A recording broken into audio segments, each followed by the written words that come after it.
हाय मैत्रिणींनो, माऊलीज ब्लॉगमध्ये तुमचं स्वागत आहे. मी मैत्रीण तुमचं स्वागत करत आहे. हे गौरी पूजनाचा व्हिडिओ आहे जे गणपतीच्या आदल्या दिवशी केलं जाते. तिची पूजा करून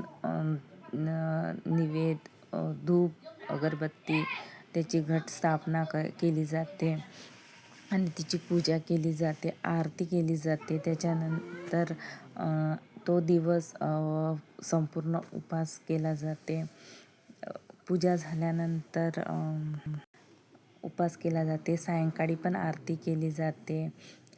त्याच्या दुसऱ्या दिवशी गौरीचं विसर्जन केलं जाते. गौरीचं विसर्जन केल्यानंतर मग गणपती स्थापना केली जाते.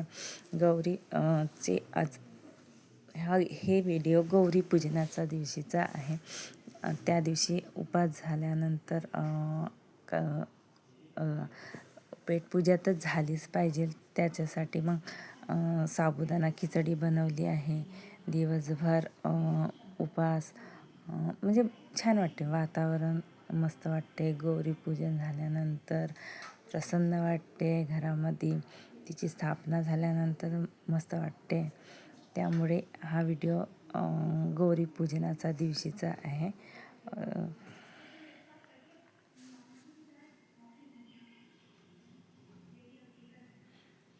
कसा वाटते तुम्हाला सांगा.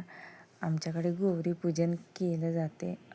कोणाकोणाकडे केलं जाते आणि कोणाकडे नाही, प्लीज सांगा, कमेंट करा.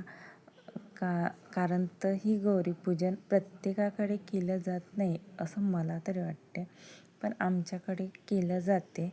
त्यामुळे हा व्हिडिओ मी टाकलेला आहे. आमच्या गावाकडे तरी हा सण चांगल्या रीतीनुसार केलाच जाते. सुहासिनी महिला मुली हा सण म्हणजे ही उपास केला जाते. गौरीचं पूजन केलं जाते. हे आहे. नंतर पूजन झाल्यानंतर म्हणलंच होतं आज दिवसभर उपासच राहणार आहे, सायंकाळी पण उपास राहणार आहे. त्यामुळे गौरी पूजनला जायच्या आधी मी साबुदाणा भिजू घातला होता. त्यामुळे साबुदाणा खिचडी बनवत आहे. खिचडी बनवल्यानंतर आम्ही नाश्ता केला. माझी तरी पद्धत मिरची टाकली, त्याच्यानंतर साबुदाणा फिरवला तेलामध्ये. त्याच्यानंतर मी शेंगदाण्याचा कूट टाकते. म्हणजे ते ऑलरेडी भाजून राहते. त्यामुळे आता कोणाची पद्धत कशी राहते माहीत नाही, माझी तरी अशी आहे. साबुदाणा खिचडी झाल्यानंतर मग वरतून मीठ टाकते, त्याला चांगलं मिक्स करते. झाली माझी साबुदाण्याची खिचडी तयार झाली. तर हा खिचडी झाल्यानंतर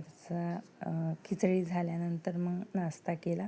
नाश्ता केल्यानंतर मग त्या दिवशी मी व्हिडिओ केलाच नाही, त्यामुळे विकनेसपणा आले होते.